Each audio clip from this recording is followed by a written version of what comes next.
Je suis passionné de photos depuis longtemps, d'aussi loin que je me souvienne. Quand j'étais petit, j'adorais me planquer, observer les choses. Mais ma première vraie envie de photographe, je devais avoir 20 ans, j'avais un projet fou, j'étais un peu aventurier, toujours un peu d'ailleurs. Je voulais partir au Népal à pied, enfin en stop. Je voulais découvrir les gens sur la route.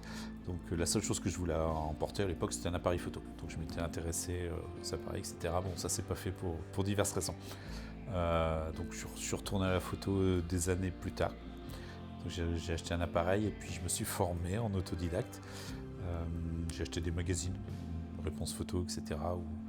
Où je me suis vraiment imprégné de l'univers de la photo, où j'ai plongé dans la photo. Puis je me suis lancé sous le pseudo de Photogriffe.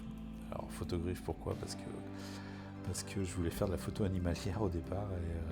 Et j'ai vite changé d'avis parce que financièrement, je me suis rendu compte qu'il fallait un super matos pour faire de la photo animalière. Je n'avais pas forcément les moyens d'acheter un objectif à 15 000 euros. Donc j'ai fait beaucoup de paysages. J'ai fait pas mal d'expositions, notamment sur le bord de mer. Et puis assez vite, je me suis tourné vers la photo d'humain.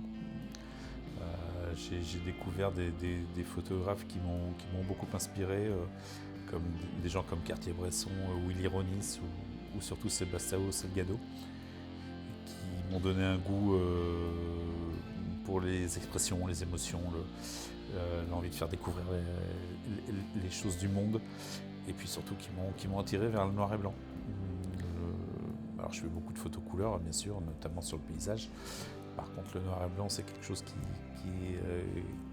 est en moi, qui m'inspire toujours. Dans le noir et blanc, je trouve qu'on va à l'essentiel. On va chercher les expressions, les émotions. Le noir et blanc, c'est comme dans la vie. C'est pas tout noir ou tout blanc. Il y a toute une palette de gris entre les deux. Donc voilà. À nouveau, on va chercher l'essentiel dans le noir et blanc. On ne s'éperpille pas. Et on communique une émotion beaucoup plus facilement. Voilà, dans ma façon de travailler, pour aller chercher ces résultats-là, j'aime bien me faire tout petit. C'est comme ma personnalité, je suis plutôt discret. Donc sur un lieu de travail, c'est un peu ce que je fais. Je me fais tout discret et puis j'observe et je vais chercher du mieux possible ces moments de vie, ces expressions, ces émotions.